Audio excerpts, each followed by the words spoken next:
Ẹ kú dédé àsìkò yìí ẹ̀yin olólùfẹ́ wa. A kí yín káàbọ̀ sórí ètò yín ètò wa El Adonai Daboti Voice TV. Ojú tẹ fi ń wò wá ò ní fọ́, etí tẹ fi ń gbọ́ wa ò ní di. Láṣẹ Èdùmàrè, ọmọ aráyé ò wá nífẹ̀ẹ́ gbà fún àtẹ̀ní àtẹ̀yìn ló ń jẹ. Láṣẹ Èdùmàrè. Gẹ́gẹ́ bí ẹ ti mọ̀ wípé lórí ètò yìí a máa ń gbé àwọn èèyàn ńlá wá nítorí pé òtítọ́ ọ̀rọ̀ ni wọ́n máa ń sọ. Lórí ọ̀rọ̀ tó ń ṣẹlẹ̀ ní Nàìjíríà yìí, bí Nàìjíríà ṣe wá le koko, Ọlọ́run á jẹ́ ká máa rí tiwa ṣe. Òun ló gbé wa lọ sí ìlú Oworoshoki. Ọ̀rọ̀ méjì ló gbé wa wá ní èní. Àkọ́kọ́ lórí ọ̀rọ̀ ìránṣẹ́ Ọlọ́run alààyè wòlíì Tibẹ̀tán àti nǹkan tó ń ṣẹlẹ̀ ní ìlú Oworoshoki. Àlejò mi ti wà ní ìkàlẹ̀ gẹ́gẹ́ bí ìṣe wa ní gbogbo ìgbà. Bàbá máa bá mi dárúkọ wọn fún yín. Wọ́n á ṣe àdúrà ìbẹ̀rẹ̀ ẹ̀sìn fún wa. Wọ́n á dẹ̀ fún yín ní tẹlifóònù nọ́mbà wọn gẹ́gẹ́ bí ìṣe wa ní gbogbo ìgbà. Bàbá ẹ kú dédé àsìkò yìí. Ẹ ṣé olótú, àwa lè máa rí, ẹ̀yin la sì máa bá. Ẹ yẹ ká kọ́kọ́ kí gbogbo àwọn èèyàn wa tí wọ́n ti darapọ̀ mọ́ wa lórí ètò. Mo kí gbogbo yín lọ́kùnrin, mo kí gbogbo yín lóbìnrin, mo sì kí gbogbo yín lọ́mọdé àti lágbàlagbà. Gbogbo ẹ̀yin èèyàn wa pátá ní gbogbo ibi tí ẹ ti ń wò wá. Ẹ̀yin mọ́mì wa, dádì wa láti Amẹ́ríkà, láti UK, láti Canada, láti gbogbo Europe pátápátá, mostly Germany, Belgium, Austria, mo kí yín láti Dubai, láti UK gangan, mo kí gbogbo yín pátá pé ẹ ṣé ẹ kú ọmọ ṣe, ẹ sì kú àtìlẹ́yìn wa o. Bẹ́ẹ̀ gbogbo bí ẹ ti gbé ìgbésẹ̀ pátá lórí ohun tí a fẹ́ sọ̀rọ̀ lé lórí yìí, gbogbo bí ẹ ti gbé ìgbésẹ̀ gbogbo ẹ̀ pátá òun ni a rí, ojú òní tì yín. Ṣùgbọ́n mo ti ń join ní line, ohun tí mo máa fẹ́ ni wípé kó o bá mi ṣíà kíní kíákíá, nítorí pé àwọn tí wọ́n fẹ́ fi ọ̀rọ̀ wá wa lẹ́nu wò nípa àwọn ohun bíi méjì tí ó wà nílẹ̀ tí wọ́n dẹ̀ ọ̀tí gan, kéèsì méjì wọ́n ti wà ní ìkàlẹ̀. Bá mi ṣíà ẹ̀ lẹ́ǹkan sí orúkọ mi kò yí padà. Orúkọ tèmi ni Babaconfirm JP. Ojú ni mí o, mi kì í ṣe àìmọ̀ fún olóko, kì í dẹ́ ń ṣe ti ìgbéraga. Ohun tí ènìyàn bá jẹ́ òun ni ènìyàn máa ń sọ. I am a prophet of God. I am a spiritualist. I run a spiritual church and I do spiritual work. Fún àǹfààní àwọn tí wọn ò gbọ́ èdè Gẹ̀ẹ́sì, mo jẹ́ wòlíì, mo sì jẹ́ ẹni ẹ̀mí. Mo máa ń darí ìjọ ẹ̀mí, mo dẹ̀ máa ń ṣiṣẹ́ ẹ̀mí fún àwọn tó gbàgbọ́ nínú rẹ̀. Àdúrà mi fún gbogbo ẹni tí ń wò wá àti ìwọ tó kọ̀ bá mi ṣíà fídíò yìí, nítorí pé fídíò yìí ní ìdìkó káàkiri gbogbo àgbáyé kí àwọn èèyàn tí wọ́n fẹ́ràn Babaconfirm, pàápàá àwọn èèyàn tí kò láìkì pé kí wọ́n máa fi ẹ̀tọ́ ọmọ ènìyàn du èèyàn, kí wọ́n lè rí fídíò yìí. Mo fẹ́ kẹ́ ẹ tètè bá mi ṣí ẹ̀ sọ́dọ̀ wọn. Gbogbo ìwọ tó wá ń ṣí ẹ̀ àti ìwọ tó ṣí ẹ̀ gan, tó fojú ẹ̀ wò, tó sì fetí ẹ̀ gbọ́, mo gbàdúrà fún yín wípé ohun tó ga ju ẹ̀mí yín lọ kò ní ṣẹlẹ̀ sí yín o. Ohun tí kò dẹ̀ tún ga ju ẹ̀mí yín lọ náà kò ní ṣẹlẹ̀ sí yín pẹ̀lú àṣẹ Èdùmàrè. Thank you very much. God bless you. Ìwọ tó wá fẹ́ pè mí àbò fẹ́ workshop mi, ó lè workshop mi lórí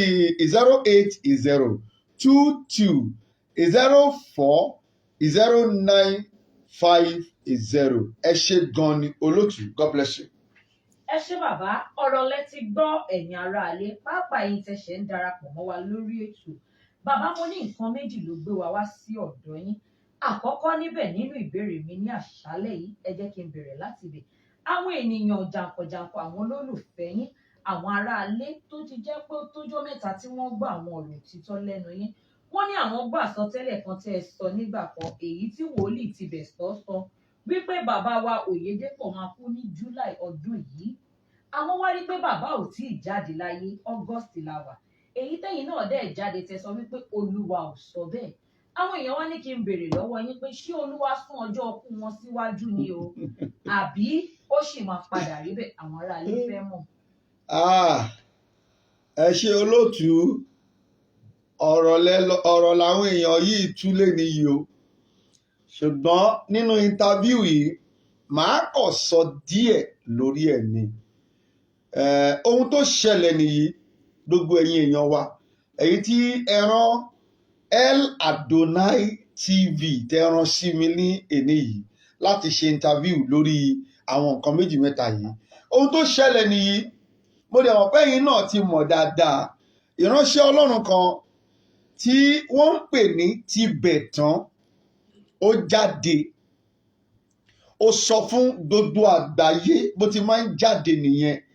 And ìránṣẹ́ Ọlọ́run yìí is a prophet in Celestial Church of God.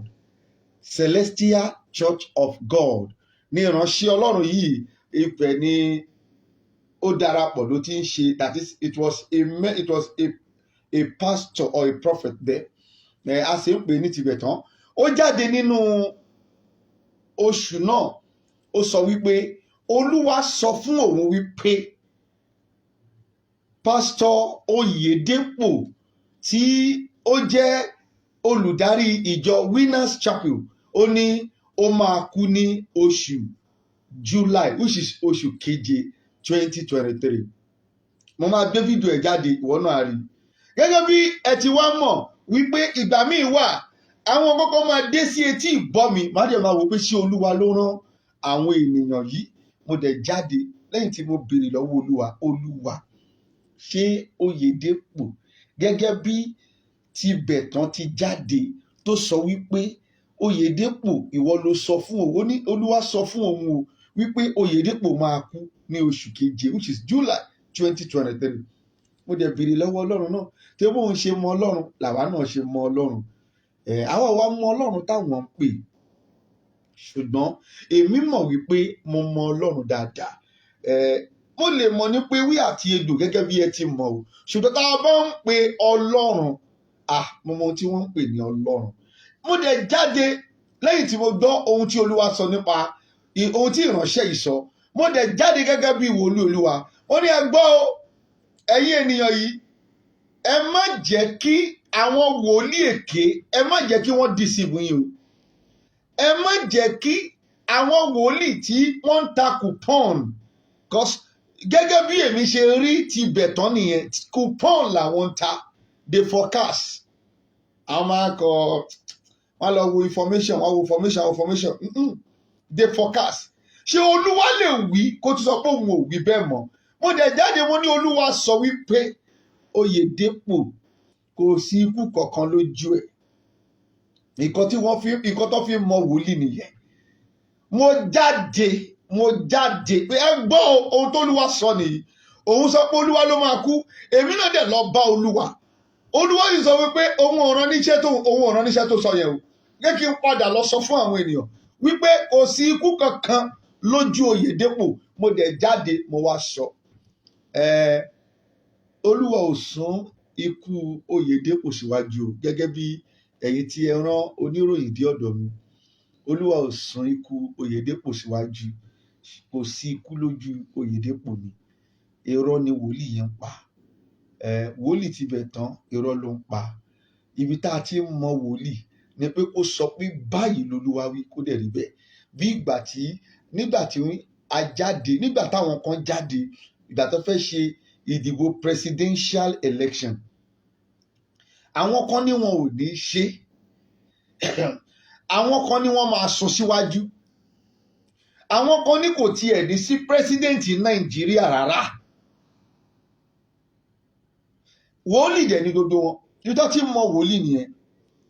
Lẹ́yìn táwa gbọ́ gbogbo ẹ̀ tán, Olúwa ṣé ìwọ ló dẹ̀ rán àwọn yìí? A tún lọ bá Olúwa dẹ̀ dá. Olúwa ni wọ́n máa dìbò presidential election. Ìkíní nìyẹn. Mo jáde, mo wá sọ, ibi tó ti mọ wòlíì nìyẹn. mo ní ìkejì olúwa ní wọn ò ní sún ìdìbò yìí sí iwájú ìkẹta olúwa ní anyhow there is going to be president that will rule Nigeria.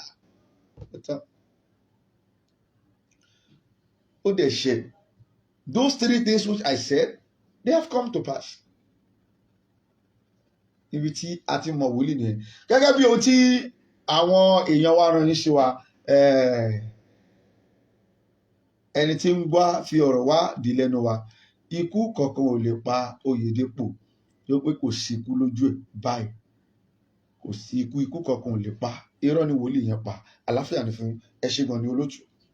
ẹ ṣé bàbá ọ̀rọ̀ lẹ ti gbọ́ ẹ̀yin aráalé a ní pé ìdí méjì ló gbé wa wá sí ọ̀dọ̀ Babaconfirm lénìí alákọ̀ọ́kọ́ níbẹ̀ ni wọ́n ti yanjú ẹlẹ́ẹ̀kejì bàbá ṣe ń tẹ̀síwájú nínú ìbéèrè mi bẹ́ẹ̀ni àsọdìjọ́ mi ẹ ẹlẹ́ẹ̀kejì lọ báyìí bàbá wa nínú Olúwa gẹ́gẹ́ bí ẹ ṣe jẹ́ ọ̀kan nínú àwọn olùgbé ìlú Oworoshoki ní Precious Seed bàbá gbọ́ wípé àwọn ìjọba wọ́n ní àwọn fẹ́ wó gbogbo àwọn ilé tó wà níbẹ̀ kí ni ìdí tí wọ́n fẹ́ fi wó gbogbo ilé ìgangan àwọn aráalé fẹ́ mọ̀. ẹ ṣé olóòtú ká tún sọ fún gbogbo àwọn tí wọ́n wà lórí ìlà tí wọ́n wò wá lọ́wọ́lọ́wọ́ pé kí wọ́n bá wa ṣíà fídíò yìí kí ó lè débi tí ó jẹ́ kó dé.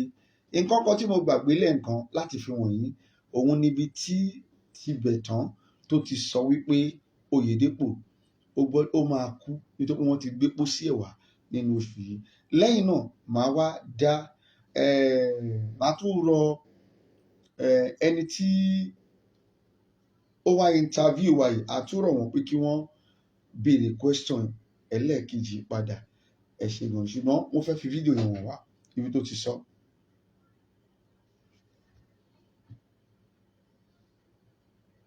ṣé mo ti sọ fún ibẹ̀ dẹ́sí àná ní tẹ́kọ̀ bá kú wọ́n ti gbé bọ́sí ẹ̀ wá wọ́n da fúláàgì white ní kòtò wá fi fúláàgì Nàìjíríà lé lórí. so ẹ máa múra dẹ̀ sábẹ́ July kò ó ti jìnnà ṣé ní kò tẹ́ mi sọ.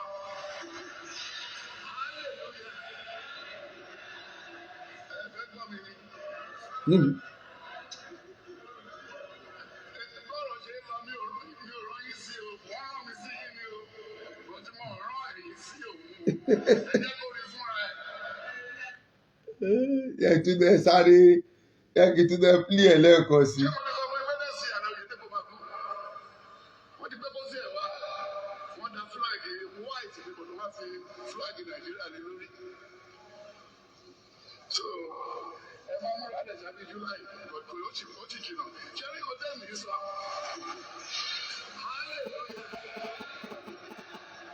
ẹ fẹ́ gbọ́ mi ni.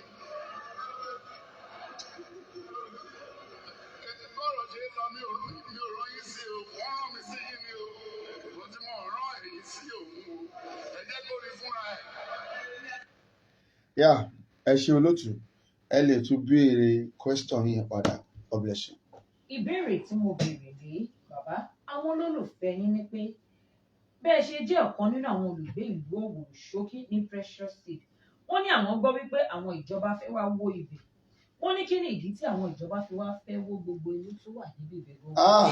ẹ ṣé gbogbo ẹ̀yin èèyàn wa ẹ sì ṣe olóòtú náà ohun mẹ́ta ni ìdí tí ìjọba tí wọ́n fi ní àwọn fẹ́ wá wó ilé ní ìlú Òwòrò.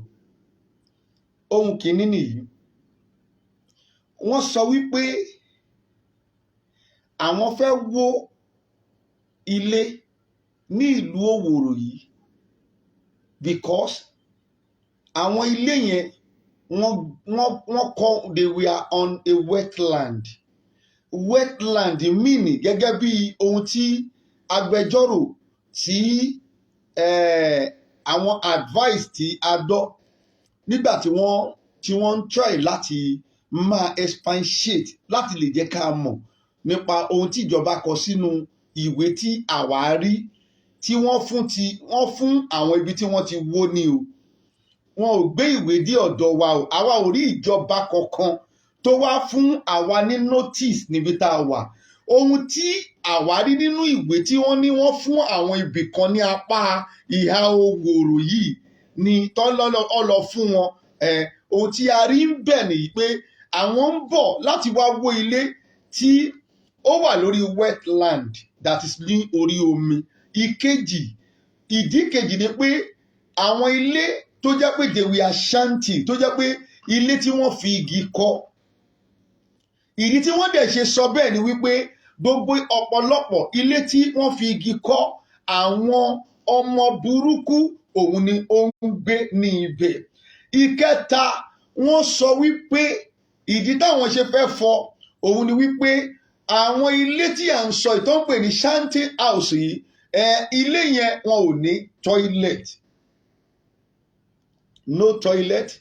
They all build ilé yẹn on their shanty house. Ìkẹta is on the wetland. Èyí tó wá fi ṣe pápá ń bá rí ẹ̀ òun ni wípé wọ́n pe gbogbo olùgbé àwọn tí wọ́n ń gbé ní orí ibi mẹ́tẹ̀ẹ̀ta tí wọ́n kọ sókè yìí wọ́n pè wọ́n ní they are squatters. Squatter, that is wọ́n wá ya ilé gbé. Ìdí mẹ́tẹ̀ẹ̀ta tí àwọn ìjọba gẹ́gẹ́ bí ohun tí àwọn èèyàn wá béèrè lọ́wọ́ wa tí wọ́n fẹ́ mọ̀ ìdí tí wọ́n ṣe ní ìjọba ṣe láwọn ìjọba ni wọ́n pè ó ìjọba ni wọ́n pè ìjọba ni wọ́n pè ìjọba. I'm still saying it again. Ìjọba ni wọ́n pè àti ìrí kúlẹ̀kúlẹ̀ o ṣùgbọ́n ìjọba ni wọ́n pè ibi tí àwa dẹ̀ kọ́ where we are living here tí nígbà tí wọ́n wá tọ́tọ́ sọ gbogbo yẹn tán àwa padà rí pé kì í ṣe ilé tí wọ́n ní kí wọ́n wá wó nìkan òun ni wọ́n ń wó wọ́n tún wá padà tún wó gbogbo ilé blocks. Wọ́n wá padà àwọn task force Lagos State Task Force tí wọ́n wọ ilé wa láti wá máa ṣe àwọn iṣẹ́ yìí àwa padà rí pé it is not a shanty house alone they are breaking but they are breaking àwọn ilé tí wọ́n fi blocks mọ́ beautiful house they break it also. So therefore àwa jẹ́ kó yé wọn wípé ibi táwa kọ́ ilé sí tí ẹ̀dẹ̀ sọ wípé ẹ ṣì ń bọ̀ lọ́dọ̀ wa without giving us notice it is not a shanty house. We have our decent sockaway and they protect ara wa to the extent wípé gẹ́gẹ́ bí ìjọba ṣe ní kí a kọ́ tọ́ílẹ̀tì wa síta gbangba òun ni a kọ́ sí ìta. And we did not build house on the wetland. Ara ilẹ̀ ni ilẹ̀ làwárà níbí báyìí gẹ́gẹ́ bí ohun tí àwọn èèyàn wa fẹ́ gbọ́ olótùú ẹ ṣe gan ni tó o bá ti wà ń bẹ̀ ìwọ máa ṣíà kí ó lè dé ibi tó jẹ́ kó dé. Thank you. Ẹ ṣé bàbá fún ẹ̀yin tẹ́ ń wò wá ní ìgbà àkọ́kọ́ ẹ má gbàgbé láti lọ share program yìí kí àwọn ẹlòmíín náà kí wọ́n lè jàǹfààní àwọn ọ̀rọ̀ tí a wá sọ níbí lénìí. Bàbá ìbéèrè mi ń tẹ̀síwájú olólùfẹ́ yín kan ló pè mí láti ìlú Ìlọrin wọ́n ní bàbá wa nínú Olúwa àwọn ọmọ Nàìjíríà rere làwọn nítorí pé ọ̀rọ̀ yìí dùn àwọn gan àwọn ò dẹ̀ fẹ́ kí àjálù ibi kó já sí ọ̀dọ̀ yín wọ́n ní ṣé wọ́n ti wó ṣọ́ọ̀ṣì yín ni àbí bíbo gangan ni wọ́n ti wó ní ìhà Oworoshoki tí a wà yìí. Ẹ ṣé olóòtú ẹ dẹ̀ ṣe gbogbo ẹ̀yin tẹ́ wà consign tẹ́ sì jẹ́ kí olóòtú kí wọ́n wá fi ọ̀rọ̀ wá lẹ́nu wò lénìí bó bá ṣàṣe ti ń join please begin to share in all groups begin to share where you need to share even in Oworo TV share it there share it in Oworo TV share it in many places share it everywhere. Olóòtú gẹ́gẹ́ bí ohun tí ẹ béèrè ó ń bọ̀ àwọn là ń dẹ́ẹ̀dẹ́ à ń gbọ́ ní pé wọ́n láwọn ń bọ̀ lọ́dọ̀ wa ṣùgbọ́n a ò rí nọ́tìsì wọn a dẹ̀ ń gbọ́ even gan ọba Òwòrò òun náà tún sọ jáde wípé wọ́n máa wá wo ibi báyìí àwọn ọmọ onílẹ̀ Òwòrò wọ́n ń sọ wípé ibi tá a wà yìí wọ́n ń bọ̀ wá wo but àwa ò rí nọ́tìsì ìjọba èyí tí wọ́n ní wọ́n fún àwọn tìbí tí wọ́n fún ní ẹ̀gbẹ́ lọ́hùn tí wọ́n lọ fi ń wo ibẹ̀. The only thing tí wọ́n kàn ṣe ń bẹ̀ ni wípé they go beyond what àwọn tí wọ́n rán wọn wá ṣe. Definitely àwọn tí ń rí wípé ó dàbí àwọn tí wọ́n ń jagun dalẹ̀ àwọn ni wọ́n wà under what is going on. But a ò tí ì débẹ̀. Tèmi ní pé gẹ́gẹ́ bí ohun tí olóòtú sọ wọn ò tí ì dí ọ̀dọ̀ wa o, ṣùgbọ́n wọ́n sọ wípé wọ́n sì ń bọ̀ ní ọ̀dọ̀ wa ní precious seed ní ìlú Òwòrò, precious seed ní ìlú Òwòrò tá à ń pè ní Fẹ̀rí. Ohun tí a gbọ́ nìyẹn, ṣùgbọ́n a ò tí ì rí notice from anywhere. Then since tí ọba tó sọ wípé wọ́n máa wá wo ibi báyìí, àwọn tí wọ́n jí ọmọ onílẹ̀ ajẹgúdújẹrá náà tí wọ́n ta ilẹ̀ náà, àwọn náà sọ wípé wọ́n ń bọ̀ wá wo ibi báyìí. So therefore a ní láti tètè ké gbàǹjarì síta. Wọ́n dẹ̀ ń bọ̀, wọ́n ń bọ̀ gẹ́gẹ́ bí òwe ẹ̀yin àgbà ẹni àwọn là ń dẹ́ẹ̀dì. Wọ́n ti wó àwọn apá kan o, ṣùgbọ́n wọn ò tí ì di ọ̀dọ̀ wa. A dẹ̀ ń gbọ́ wípé wọ́n lọ ń bọ̀. Ọ̀rọ̀ tó gbọ́ lẹ́nu ọba tí wọ́n ní they have to bring this place down. Tọ́dẹ̀ bọ́ lẹ́nu ọba Òwòrò, tó gbọ́ lẹ́nu àwọn ọmọ onílẹ̀, ṣe wọ́n pé it will be a genuine. But a ò tí ì débi tá a ti máa sọ̀rọ̀. Tá a bá débi tá a ti máa sọ̀rọ̀, ẹ̀yin náà understand ibi tí ọ̀rọ̀ àwọn land grabber, àwọn tí yẹ pé ajagunbalẹ̀ ni wọ́n, rí ibi tí ọ̀rọ̀ wọn lọ. Ẹ ṣe gan ni olóòtú. Ẹ ṣé bàbá, ẹ kò ní bínú sí mi, àwọn aráalé ni wọ́n fẹ́ gbọ́ ọ̀rọ̀ lẹ́nu yín. Wọ́n dẹ̀ mọ̀ wípé òtítọ́ ni.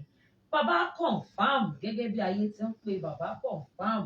Olólùfẹ́ yín kan ní pé ṣé ọba Òwòrò Sàlíù Babátúndé Ọlọ́runtóyìn ṣé àwọn náà wà nínú ìṣẹ̀lẹ̀ ibi tó ń ṣẹlẹ̀ yìí àbí wọn ò sí níbẹ̀? Olóòtú, ní àwọn olólùfẹ́ wa fẹ́ mọ̀ bóyá nínú ìṣẹ̀lẹ̀ ibi tó ń ṣẹlẹ̀ nílùú Òwòrò yìí, wọ́n fẹ́ mọ̀ bóyá ọba Òwòrò tí wọ́n ń pè ní Sàlíù Babátúndé Ọlọ́runtóyìn, ẹ fẹ́ mọ̀ bóyá òun náà sá sí abẹ́ ìṣẹ̀lẹ̀ ibi tí ń ṣẹlẹ̀ yìí. Well, ọ̀rọ̀ tí ọba Òwòrò yẹn, ohun tí mo máa sọ nínú ẹ̀ nìyí. Ọba ló pera ẹ̀, ọba ní Sàlíù Babátúndé Ọlọ́runtóyìn ó pera ẹ̀. Nǹkan tí wọ́n dẹ̀ ń pè lọ́ba táwa mọ̀ nìyí.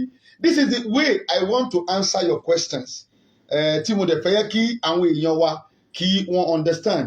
Ohun tí wọ́n ń pè ní ọba ni wípé ọba ó ba lé orí àwọn èèyàn. Now, ìdí tí àwa ṣe ń rí wípé èmi tí mo jókòó ṣe ń rí wípé ó lọ́wọ́ níbẹ̀ nìyí o. Ṣètí wo ò bá wá mọ̀, then I want you to look at this reason. Tèmi tí mo jókòó yìí, Babaconfirm, èmi ò bẹ̀rù ẹnikẹ́ni o. Wòlíì lèmi, ọba làwọn. I fear nobody, and people is watching this video everywhere. Now listen, now ọba ni wọ́n pera wọn, wọ́n sì pera wọn pé àwọn jọba lórí Òwòrò. Now ohun tí wọ́n wá ń pè lọ́ba tí èmi mọ̀ ni pé ó ba lórí àwọn èèyàn kan. Táwọn èèyàn yẹn bá sick, ọba ẹni tó ba lórí irú àwọn èèyàn bẹ́ẹ̀ á bá wọn kẹ́dùn. Láti ijọ́ tí wọ́n ti ń wó ilé, even ní gbogbo òkè ẹ̀rí, gbogbo ibi tí wọ́n ti wó, ọba Òwòrò jáde báyìí kó lóun lọ síbẹ̀ kó lọ sọ pé ẹ ní sùúrù. Ṣé yẹn jẹ́ ọba? Ìgbà wo la ò ní rò wípé òun náà áìdì sí ọ́ndà kankan? The only thing tó kàn sọ ni wípé àwọn ò mọ̀ kankan nípa ẹ̀. Ẹ̀dẹ̀ ń pera yín ní ọba tó ba lé orí àwọn èèyàn. That is the reason why I am saying he knows more about it nìyẹn. Even if anything want to happen, ọba ìlú ló máa kọ́kọ́ mọ̀. Tọ́gbọ́n dẹ̀ dọ́dọ̀ ọba ìlú ní láti sọ fún àwọn tí ó wà ní abẹ́ wípé nǹkan báyìí ni ìjọba lòun fẹ́ ṣe. Ibo bá tiẹ̀ wá fẹ́ wá lé wa kúrò ń bí ẹ̀tọ́ ẹni tí wọ́n pè ní ọba tó ba lórí ohun dodo òun ni pé ẹ fẹ́ láwọn èèyàn mi kúrò níbi tí wọ́n ń gbé. Lókà ìdí tá a ṣe ni pé ó mọ̀ nípa ènìyàn o. Tó bá gbé gbogbo ohun yìí ló ti ṣe ni àwa ò ní máa wò wípé bóyá ọba Òwòrò mọ̀ ń pa ẹ̀. Now ẹ fẹ́ lé àwọn èèyàn mi tí mo ba lé lórí ẹlẹ́fẹ́ lé wọn kúrò níbi tí wọ́n ń gbé. Kí ni nǹkan tẹ́ ẹ fẹ́ ṣe fún wọn? Ṣé àwọn ohun tí ọba sọ?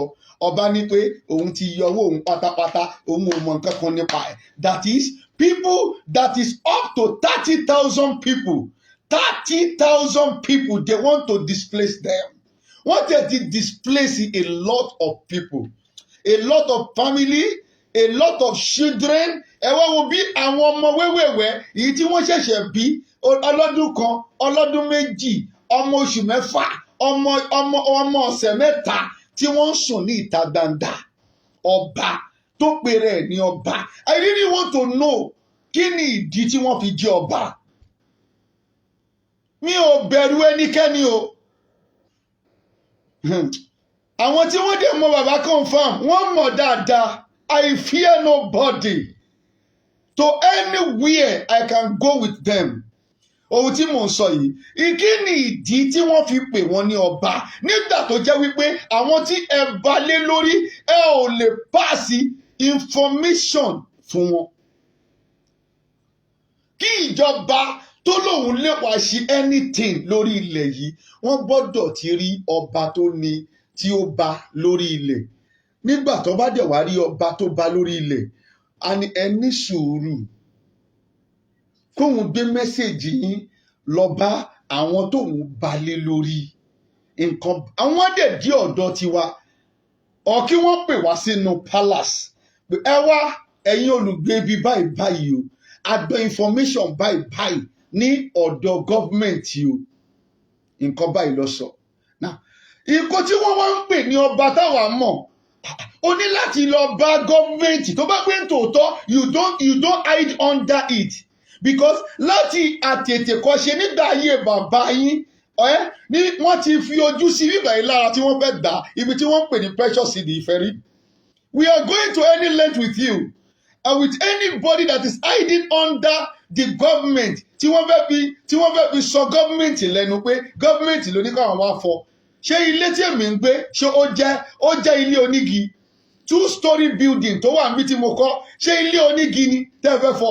Ilé tí mo ra ilẹ̀ ẹbẹ̀ ni mo dẹ̀ kọ́.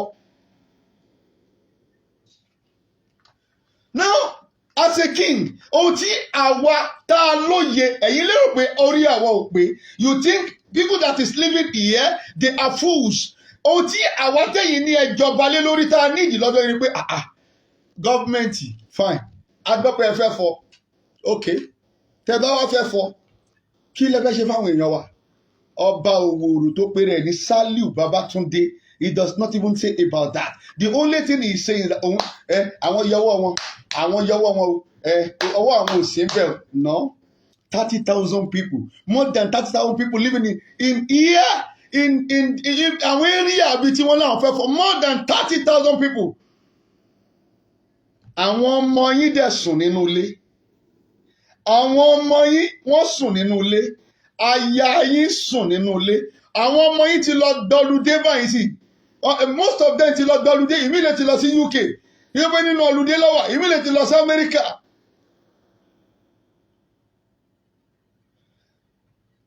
Ohun tí à ń pè ní ọba ni wípé ẹni tí ó máa gbọ́ ọ̀rọ̀ àwọn èèyàn ẹ̀ yé. So therefore, I want to buttress the point.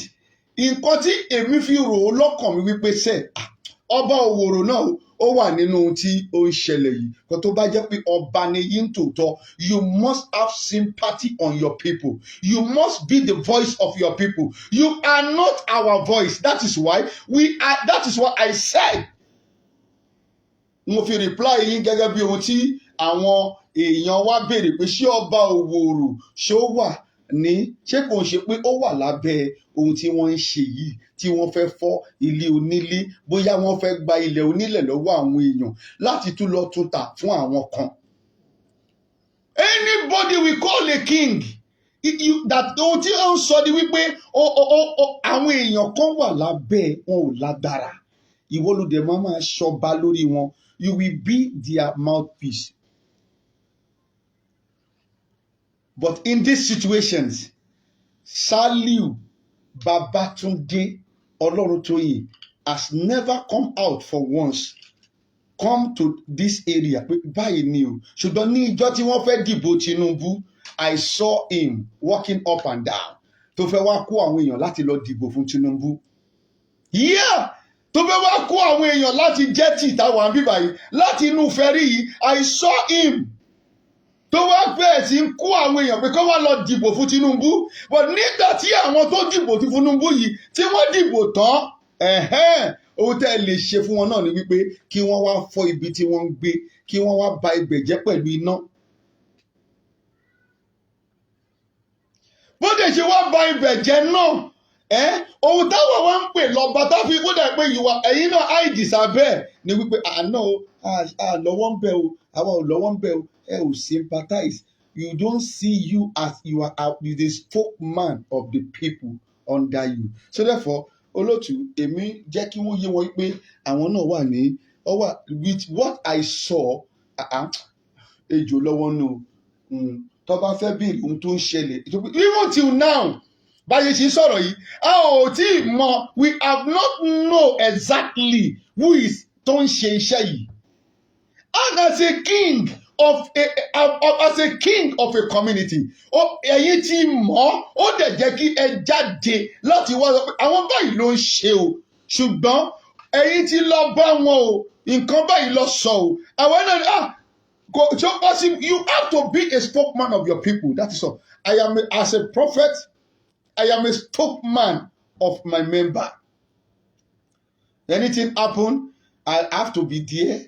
I will stand for them. But Ọba Saliu Babatunde Olorotoyin, àwa ò rí wọn o, that they stand for the communities. I don't know. That is why we are thinking maybe ejò tiwọn náà ò lọ́wọ́ nínú níbẹ̀. Ẹ ṣé gan ni olóòtú gẹ́gẹ́ bí ohun tí ẹ bì lọ́wọ́ wa. Ẹ ṣé bàbá, ẹ kú àtàárọ̀. Ọ̀rọ̀ lẹ́tí pé ìyẹn lólùfẹ́ wa, ìbéèrè yín náà ń tẹ̀síwájú torí ẹ̀ lẹ ṣe ní ká gbé Babaconfirm wá, ẹ fẹ́ mọ̀ nǹkan tó ń ṣẹlẹ̀ ní ìlú Oworoshoki. Bàbá wa nínú Olúwa, àwọn ọmọ Nàìjíríà òtítọ́, àwọn ọmọ Nàìjíríà rere, àwọn olólùfẹ́ yín tí ọ̀rọ̀ yìí dùn torí pé wọ́n wò wípé kò ń ṣerú nǹkan báyìí ló yẹ kó ṣẹlẹ̀. Sí sàkání yín ẹ̀yin tí ẹ máa ń sọ òtítọ́, tí èdè máa ń jà fún ẹ̀tọ́ àwọn ènìyàn. Wọ́n ní pé ṣé àwọn ọmọ onílẹ̀ tí wọ́n ta ilẹ̀ fún yín ṣé wọ́n wà nínú àgbẹ̀yìnbẹ́bọjẹ́ àbí báwo lọ̀rọ̀ yẹn ṣe jẹ́ gan? A simple word for that ṣe tó pé àwòrán àwọn ọmọ onílẹ̀ ṣe pé unlike before ẹ máa rí wọn tó máa káàkiri àwọn ọmọ onílẹ̀ làwọn nígbà tí wàhálà yìí dé a ò rí ọmọ onílẹ̀ o. In fact gan àwọn ọmọ onílẹ̀ tún advice àwọn tí wọ́n wá ra ilẹ̀ tí wọ́n ti talẹ̀ fún wọn wípé kó lọ tú páànù wọn ọmọ àwa jó bẹ́ẹ̀. So therefore ọmọ onílẹ̀ we agree that àwọn náà wà nínú wàhálà they are ọ̀nàwọ́ níbẹ̀ ejò wọn lọ́wọ́ nínú ohun tó ń ṣẹlẹ̀ ó ti wà lójú wọn báyìí pé àwọn fẹ́ gba fẹ́rí yìí. Not now ti pẹ́ ó ti wà lójú wọn pé àwọn fẹ́ gbanú fẹ́rí yìí. Nígbà tí ọmọ onílẹ̀ tóun wá dìde tóun náà ń sọ fún àwọn tí àwọn lọ́ta ilẹ̀ fún wa o òun wá sọ wọn pé ilẹ̀ yẹn o ẹ lọ tún pàánù yín o wọ́n ń bọ̀ wá jó wọ́n ń bọ̀ wá fọ́ ìjọba ń bọ̀ wá ṣe kínní. Sódẹ̀pọ̀ gẹ́gẹ́ bí ohun tí olóòtú tẹ́ béèrè lọ́wọ́ mi lórí prógrámù yìí I can boldly tell you that àwọn ọmọ onílẹ̀ wọ́n wà nídìí ọ̀rọ̀ ohun tó ń ṣẹlẹ̀ yìí tí wọ́n ń fọ́ ilé kiri lówóró yìí they were there. Thank you very much. Babaconfirm èèyàn kan ní kí n béèrè ní ọwọ́ yín wọ́n ní ṣé ayálégbé nìyí ni àbí ẹ ra ilẹ̀ sí ìlú Oworoshoki. Mi kì í ṣe aráyégbé mi kì í ṣe ayálégbé o. Mo ra ilẹ̀ lọ́wọ́ àwọn bọ̀rọ̀gìnní ẹ wá ń gbọ́ gẹ́gẹ́ bí ẹ̀yin bàbá wa tí ẹ lóye dáadáa tẹ́ bá ní bọ̀rọ̀ kì ní ènìyàn àwọn a prominent people tí ẹ pé tí wọ́n bá ń sọ nípa Òwòrò tí ẹ rí tí wọ́n bá dá orúkọ wọn ẹ mọ̀ pé they are prominent àwọn tó mọ̀ ni àwọn ni wọ́n kọ́kọ́ occupy ilẹ̀ tí èmi rà yìí wọ́n dẹ̀ ti kọ́ ilé síbẹ̀ nígbà tí ó dàgbà tí wọ́n rí pé àwọn ní láti tú bí akọ́ṣọ́ síwájú òun ni wọ́n ta ilé yẹn àwárà tàfi kọ́ ṣọ́ọ̀ṣì tí orúkọ ẹ̀ ń jẹ́ Mr. Moshood Onígbànjo ọwọ́ ẹ̀ ni a ti ra ilẹ̀ àwa ò ń ṣe ayálégbé àwa ara ilé ni a dẹ̀ fọ́ ilé yẹn mo dẹ̀ kọ́ ilé lé lórí àfikọ́ church. Thank you very much. Bàbá níbi tí ẹ ti dáhùn ìbéèrè yẹn ìbéèrè kan wà tó jọmọ́ bẹ́ẹ̀ ṣùgbọ́n mo ò tí ì fẹ́ débẹ̀ nígbà tí ẹ ti dárúkọ àwọn aráalé ní kí n béèrè lọ́wọ́ yín pé ṣé lè dárúkọ ìdílé tí ó ta ilẹ̀ fún yín àwọn fẹ́ mọ irú ìdílé náà. Ìdílé tó ta ilẹ̀ fún èmi ẹni tó ta ilẹ̀ yìí òun ló ń pè ní Moshood Onígbànjo ṣùgbọ́n ìdílé tó ń ta ilẹ̀ níbí báyìí gangan tó ń ta ilẹ̀ ní ibi tá a wà yìí gangan àwọn nìyí àwọn ní Fowótádé àti Akibu ìdílé Akibu tí wọ́n ń pè ní Owóṣeéní àti Fowótádé ni wọ́n ń ta ilẹ̀ níbí báyìí nígbà tí èmi wá ra ilẹ̀ yẹn tán lọ́wọ́ bàbá tí wọ́n ń pè ní Moshood Onígbànjo tí mo rà tán lọ́wọ́ ẹ̀ now mo ṣẹ̀ṣẹ̀ wá padà lọ sọ́dọ̀ àwọn ọmọ onílẹ̀ mo wá fún wọn ní owó òun ni wọ́n fi fún mi ní wọ́n ń pè ní freehold àti bàbá wọn ọba ìgbà yẹn gbogbo wọn ni wọ́n fọwọ́ sí ibà yóò ti rí ṣe signation wọn. Ó dẹ̀ ní iye tí mo san kì í ṣe owó kékeré mo wá ṣẹ̀ṣẹ̀ lọ gba ìwé gangan lọ́wọ́ àwọn ọmọ onílẹ̀ tí mo sanwó fún wọn ṣẹ́tìrì òun nìyẹn. So therefore we are not a squatter. We bought a dry land and we build house on it. We don't hide a criminals. And this place where I build this house is a church. And many building it is here. Tọ́lá wọ́n ṣe tọ́jọ́ mí nìkan o. Many building ló wà ń bí tọ́lá àwọn fẹ́ parẹ́ o. We are spokesman for them also. Building pọ̀ ń bí tí wọ́n fẹ́ parẹ́. Tó jẹ́ pé ilé oní blọ́ọ̀kì ni tó dẹ̀ beauty. Also I'm a spokesman for them. I am not here to speak my own alone. But ibi tá a wà yìí náà ń pè ní precious seed ní Fẹ́rí ní ìlú Òwòrò. So therefore àwọn ìdílé yẹn ni wọ́n ń ta ilẹ̀ ní precious seed yìí ibi tá a dẹ̀ wà yìí ló ń pè ní ibi tí Òwòrò ti ṣe kíni tó ti ṣẹ̀ wá orírun Òwòrò gangan nìyí.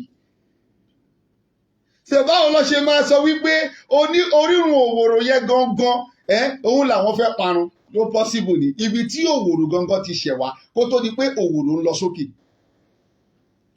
Ẹ ṣé gan ni olóòtú. God bless you.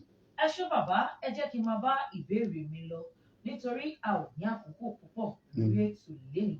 Babaconfirm àwọn agbẹjọ́rò àgbà kan pè wá wọ́n ní ká béèrè lọ́wọ́ yín wípé kí ni ṣé ẹ ní ìwé ìdánilójú àbí ẹ ní C.O. orí ilẹ̀ yìí kí àwọn lè mọ báwọn ṣe máa dìde láti lè gba ilẹ̀ yín kúrò lọ́wọ́. Bí Òwòrò ṣe pọ̀ tó yìí bí ó yẹ kọ́lé tó Òwòrò yìí ẹ jẹ́ kó lọ béèrè èèyàn mélòó ló ní C.O. ṣé ìjọba gan rẹ́dì láti fún yàn C.O. tí a ti wà lẹ́nu ẹ̀ tí kì í ṣe 2 years nígbà tó yá ni mo gbé sílẹ̀ tí kì í ṣe 2 years ṣùgbọ́n I have a freehold they call it freehold agreement pé ọmọ onílẹ̀ sọ fún mi pé o èmi ni mo nílẹ̀ yìí àwọn ò ní nǹkan kan wá ṣe lọ́dọ̀ mi mọ́ o deed of agreement àwọn tí wọ́n ta ilẹ̀ fún wa òun ló wà ń bí báyìí survey òun nìyí tí ìjọba ṣe fún wa survey nìyí orúkọ mi wà ń bẹ̀. Survey nìyí tí pé ìjọba a ti ṣe survey lórí ilẹ̀ yìí. Ohun mẹ́tẹ̀ẹ̀ta tó wà lọ́wọ́ mi yìí òun ni nǹkan tí èèyàn máa gbé dání báyìí pé mo fẹ́ lọ ṣe sí ọ̀fù. A dẹ̀ ti rìnrìn sí ọ̀fù wọn ò tí fún wa. But ẹni tó bá ní ohun mẹ́tẹ̀ẹ̀ta yìí is entitled to the land. Ilẹ̀ wa ò ń ṣe pé we are not I am not on the wetland. I am not a squatter here. I don't build a shanty house. And we have a proper toilet. Gẹ́gẹ́ bí ohun tí gọ́ọ̀mẹ̀ntì sọ pé nǹkan tí gọ́ọ̀mẹ̀ntì sọ nìyẹn tó fi láwọn fẹ́ wá wò. Gọ́ọ̀mẹ̀ntì náà dẹ̀ tún sọ wípé òun ò ní kí wọ́n wọlé blọ́ọ̀kì. Pé ilé tí wọ́n fi igi kọ́ lòun ní kọ́ wò. Kí ló wá délé blọ́ọ̀kì? So therefore those are the papers we have. Gẹ́gẹ́ bí àwọn èèyàn wa ṣe ń béèrè lọ́wọ́ wa pé sẹ́ aláwọn fẹ́ dìde tán lórí mátà yìí. Àwọn máa dìde, àwọn tààràlú òyìnbó wọ́n ti pè. Òun náà lọ tún dàtọ̀ tún pè náà lọ tún pè àwọn oníwèé ìròyìn tí wọ́n dé bí báyìí lálẹ́ pé sẹ́ okay ká wá dọ́rọ̀ lẹ́nu wa ká dẹ̀ gbé sórí afẹ́fẹ́ then àwọn dẹ̀ máa gbé ìgbésẹ̀ kíákíá. Ohun tó bá fẹ́ gbà àwọn làwọn máa fún. Ẹ ṣé gan ni olóòtú. Ẹ ṣé Babaconfirm. Èèyàn kan ní kí n béèrè ní ọwọ́ yín. Wọ́n ní ìjọba Oworoshoki ṣó tiẹ̀ gbé ìgbésẹ̀ kankan látìgbà tí ọ̀rọ̀ yìí ti ṣẹlẹ̀. Olóòtú òun ni mo sọ lẹ́ẹ̀kan o gẹ́gẹ́ bí ọba gẹ́gẹ́ bí wòlíì mo mọ gbogbo affairs àwọn ọmọ ìjọ mi o. Bọ́mọ ìjọba lóyún èmi ni mo lóyún. Bọ́mọ ìjọba ní problem kan èmi ni mo ní.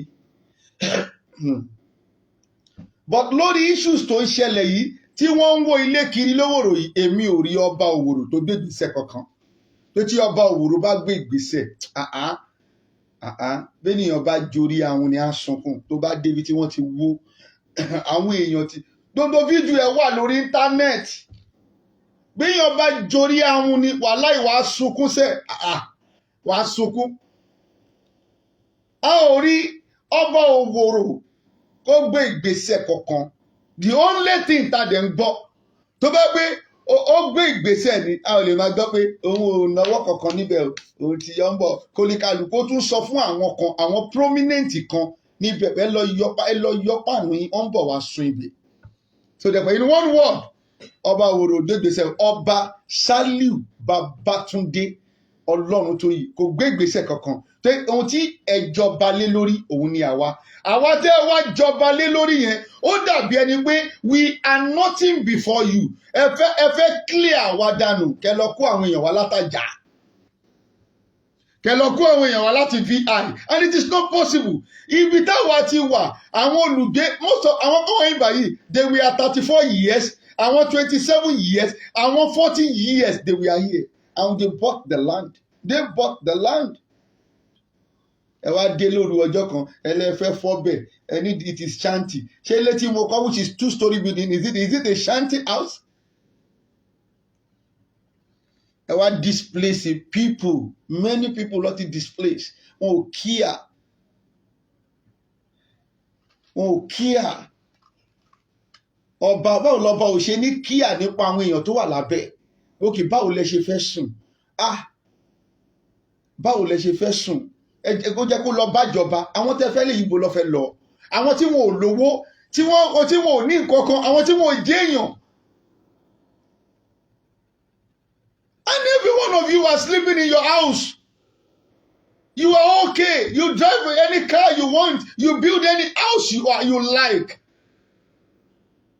But it is not possible. It is not possible. Ẹ ṣé gan ni olóòtú.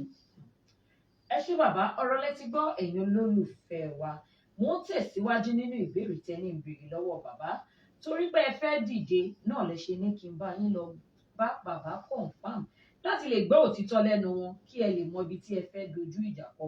Bàbá èèyàn kan ní pé kí n béèrè lọ́wọ́ yín wọ́n ní ṣé ó ti ní ìgbà kan tí wọ́n dìde tí wọ́n gbérú ìgbésẹ̀ yìí rí àbí wọ́n kọ̀ wá lójijì wọ́n dẹ̀ bẹ̀rẹ̀ iṣẹ́. Ó ti ní ìgbà irú nígbà ayé bàbá wọn gan àdúrà bàbá wọn dọ́dọ̀ commissioner of police ni tó jẹ́ pé irú nǹkan bẹ́ẹ̀ yẹn ti wá nígbà yí ọba àná Ọlọ́runtóyìn Ṣálíù àdúrà wọn dé commissioner of police tí gbogbo wa jókòó báyìí gbogbo community nígbà tá a dẹ̀ débẹ̀ bàbá wọn sọ pé òun ò mọ nǹkan kan nípa pé wọ́n fẹ́ wá gba ilẹ̀ àbí wọ́n fẹ́ wá ṣe nǹkan kan ó tán ìgbà tó dẹ̀ ti sọ bẹ́ẹ̀ níwájú commissioner of police nínú ọdún náà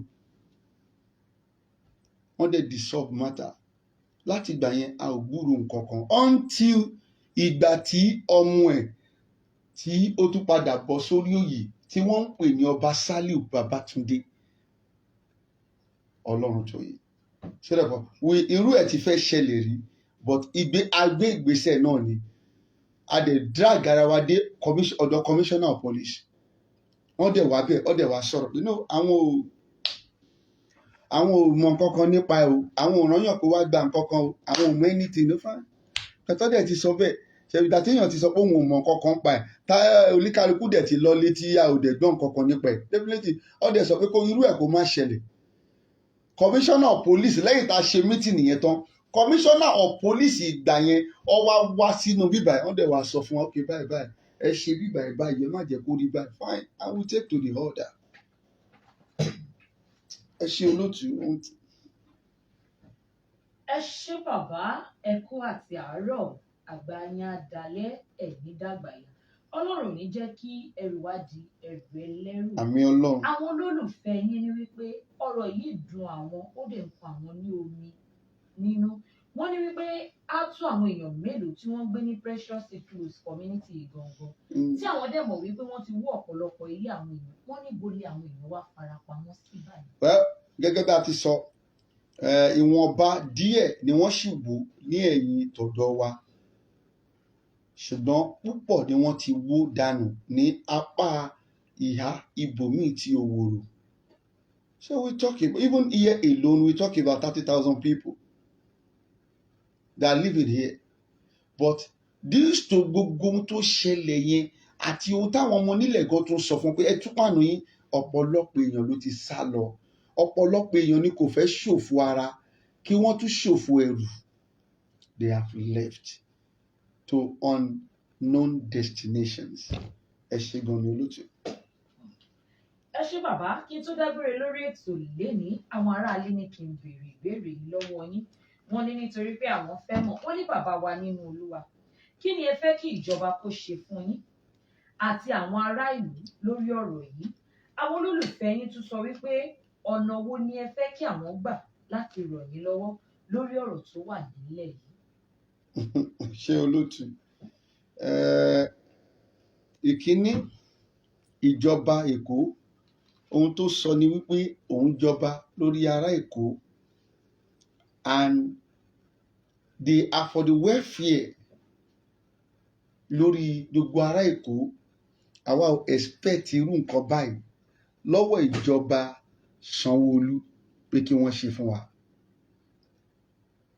Tó bá wá jẹ́ pé ìjọba Sanwó-Olú kọ́ ló wà ń bẹ̀ á rọ Sanwó-Olú the governor of Lagos State pé kí wọ́n tètè jáde pé àwọn kọ́ làwọn wà ń bẹ̀ nítorí pé governor la pè wọ́n ṣé ẹ gẹ́tì mi wọ́n dẹ̀ they are for the welfare of the people both poor and the rich. We are poor àwa aláìní làwa.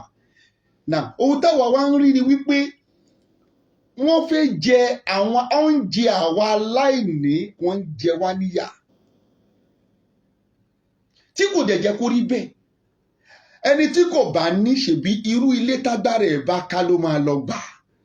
Now ẹni tí kò dẹ̀ ní náà dẹ̀ mọ́sẹ̀ tí ẹ̀wọ̀n bí tóun lè gbé ibi tí àwọn tí kò ní èèyàn tí kò lówó tí kò lọ́lá tí wọ́n wá ń gbé àwọn kan wá ní gọ́ọ̀mẹ̀ntì làwọn wọ́n wọ́n fẹ́ wá wo ibẹ̀ wọ́n tiẹ̀ ti wo oríṣiríṣi wọ́n ti bà ayé àwọn èèyàn jẹ́ ó tá fẹ́ kí gọ́ọ̀mẹ̀ntì ṣe náà ní pé ìjọba Sanwó-Olú ẹ jọba lórí àwọn èèyàn ni o àwọn tẹ́ wá jọba lé lórí àmọ́ ohun tó ń ṣẹlẹ̀ wọ́n ti wó ilé wọn àwa fẹ́ jẹ́ kẹ́ ẹ tètè dìde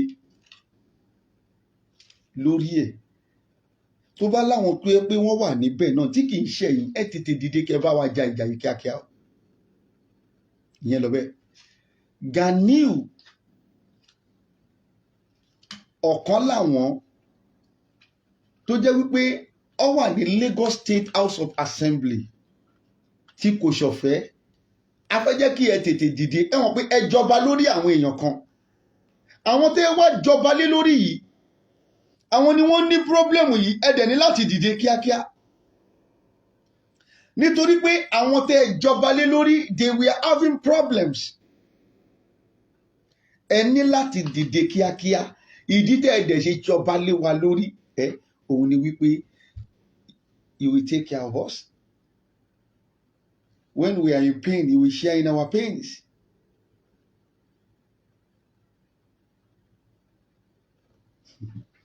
Ọba Òwòrò mo tún sọ yìí lẹ́ẹ̀kan sí ìdí tẹ́ ẹ ṣe jọba lé àwọn olùgbé Òwòrò lórí ni pé you will share in their pains but àwa ò rí yẹn lọ́wọ́ yín pé ẹ ṣe for now you leave them in their problems you don't even we don't see you. ṣe wọ́n rí fà lẹ́ẹ̀kan wípé nígbà tí wọ́n fẹ́ dìbò Tinubu I saw you here nínú fẹ́rí I saw you tẹ wá ní kí wọ́n lọ dìbò ó ṣe jẹ́ nígbà tí ìyà ń jẹ àwọn ará fẹ́rí táwọn kan dìde ní ààrí tẹ wá ní ẹ̀mọ́ kankan pa ẹ ò fẹ́ lọ́wọ́ ń bẹ̀ o àwọn tí ẹ̀ ń jọba lé lórí tí ìyà sì ń jẹ àbí tí ẹ̀gbin kàn àbí tí nǹkan tó ṣe wọ́n ó ti ju ọkàn wọn lọ. Ìyẹn làwọn fi ń rí pé bóyá ẹ wà níbẹ̀ láàárín àwọn tó ń ṣerú iṣẹ́ yìí àbí ẹ̀ sí níbẹ̀ a fẹ́ jẹ́ kí ẹ dìde kíákíá. Àwa ò ra wetland and we don't build on a scanty land. We don't build àkọlé igi àdẹ̀ra wetland. Tọ́ílẹ̀tì táwa ìdódókọ́ tó níjọba kọ nìyẹn. Ṣé wọn ò dẹ̀ fún àwa precious seed close wọn ò fún wa ní notice kankan pé bóyá wọ́n fẹ́ wá fọ́bì kan wọ́n fẹ́ wá ṣe gbàṣùgbọ́n àwa ń gbọ́ lẹ́nu ọba tiwa ṣe ń dọ́ mi pé ẹ lọ tún pàánù yín ọ̀ ń bọ̀ wá fọ́bẹ̀ àdẹ̀rí notice so possible ìjọba ṣe yẹn possible even common landlord tó bá fẹ́ jẹ tenant níyà tí wọ́n bá kó débi tó jẹ́ kí wọ́n kó dé ẹ̀yin lè máa sọ fún tenant wípé àwọn ilé máa fún landlord wípé kó tó lè lé èèyàn kọ́kọ́ jáde o gbọ́dọ̀ kọ́kọ́ fún ní 6 months nù. Kí ló wá dé tẹkọ̀ dé ẹ wá ní ẹkọ̀ fẹ́ dédé ẹ̀yà ẹ lọ fọ́ ibẹ̀ dànù is that possible? A ò rí notice kankan from anybody. Irú ìta àkọ́kọ́ rí tẹ́lẹ̀ ni pé nígbà yẹn dá ti bàbá ọba àná tó ti wàjà ẹni pé wọ́n fẹ́ wá gbalẹ̀ lọ́wọ́ wa ni àwa dé pé kò possible àwa táwa yín báyìí ara lẹ ni a dẹ̀ gbé wọn dé ọ̀dọ̀ kọmíṣánná wọ́n dẹ̀ sọ pé àwọn ò mọ nǹkan kan pa ẹ̀ ó dẹ̀ lọ ìwọ wá ní ẹ̀yẹ kọ̀kọ̀ dé láàárọ̀ ọjọ́ kan ó dẹ̀ ní ẹ fẹ́ wá fọ́ ilé onílé ilé tí a jẹ̀yà a ṣìṣe mo sọ fún èèyàn kan ní pé owó tó jẹ́ kí n fi kọ́ story building òun ni mo fi ṣe foundation ṣé ni lọ ti ń kọ́kọ́ rí irú rẹ̀ ni mo rí ẹni tó fi típà sìmẹ́ǹtì bíi 5 tó kọ́kọ́ fi ṣe foundation ní Lẹ́kì ẹni ìkọ́ni irú ẹ̀ tó ti wà náà kí lẹ wá fẹ́ wá máa ní wá lára fún ẹ̀yin gọ́ọ̀mẹ̀ntì ẹ tètè dìde lórí ẹ̀ o tọwọ́ yín ò bá sí ń bẹ̀ ẹ tètè dìde lórí ẹ̀ kíákíá kí ìyà kó má jẹ àwọn tí wọn ò ṣe pàápàá àwa tá a fi owó wa tá a fi ra lẹ̀ ohun tẹ́ èdè sọ ni pé ẹ wà fún ẹ̀tọ́ ọmọ ènìyàn ẹ ṣé gan ni lẹ́ẹ̀kan sí orúkọ tèmi ò yí padà Babaconfirm JP ni owó tó bá prógámù yìí náà tó bá wù lẹ́yìn afẹ́yẹ́ kó bá wa ṣe ẹ̀ nọ́mbà tèmi workshop nọ́mbà mi tó o lè pè mí sí 08022040950 gbogbo ẹ̀yin èèyàn wa nílé lóko tí ẹ pè wá tẹ́lẹ̀ fẹ́ràn wá lọ́wọ́ ẹ jọ̀ọ́ ẹ̀yin woman right lawyer afẹ́jẹ́kẹ́ dìde wọn gbọ́dọ̀ tú bíbá ẹ̀ mọ́ wa lórí ìbíbá ẹ̀ jẹ́bi tí àwọn tí kò lówó ń gbé ok nígbà tí ẹ wá ń fọ́ gbogbo ẹ̀ níbo lẹ fẹ́ káwọn tí kò lówó yìí lọ nígbà tẹ́ ń da gbogbo ẹ̀rú tẹ́ ń fọ́ tẹ́ ń bàjẹ́ àwọn tí kò wá lówó yìí wo lẹ fẹ́ kán lọ ọlọ́run ò dẹ̀ ṣe wá dọ́gba àwọn kan máa lówó àwọn kò ní lówó bẹ́ẹ̀ ṣe rí mi tí irun mi pa yìí irun àwọn kan máa pa irun àwọn kan ò ní pa bọ́lọ́run ṣe ṣe nìyẹn ẹnìkan ní ojú tó yẹ kó máa tóbi bọ̀bọ̀ báyìí àwọn kò dẹ̀ lójú ẹnìkan ní imú tó ga sókè àwọn kan dẹ̀ ní imú tó lọ sílẹ̀ bọ́lọ́run ṣe dá ilé ayé yìí nìyẹn lábẹ́ bó ti wù kó rí àwọn kan ò ní lówó àwọn kan máa ní àwọn kan máa dé VGC àwọn kan máa dé Bàrígà kí lè wá ní àwa tá à ń dé Bàrígà lára fún nítorí pé a ò lówó ẹ dẹ̀ lówó lọ́wọ́ ẹ dìde o ẹ dìde gbogbo ẹ̀yin èèyàn wa pátá kẹ́ ẹ tètè bá wa gba ọ̀rọ̀ yìí wò Oworoshoki ní Oworoshoki Lagos ní Precious Seed kìdẹ̀ ń ṣe ìbá nìkan ọ̀pọ̀lọpọ̀ ibi ni wọ́n ti lọ wó ilé ní Òwòrò a sì fẹ́ jẹ́ kẹ́ ẹ tètè dá wa dìde lórí ọ̀rọ̀ yìí kíákíá ẹ̀yin woman right lawyer tó jẹ́ wípé ìṣe ní ẹ̀tọ́ ọmọ ènìyàn ẹ̀yin ló jẹ ní ọkàn a fẹ́ jẹ́ kẹ́ ẹ dìde báwo ò bá tiẹ̀ lè tètè lọ pagùrù mọ́ ìjọba ká lọ bájọba a mọ̀ yìí pé ìjọba recognize yín.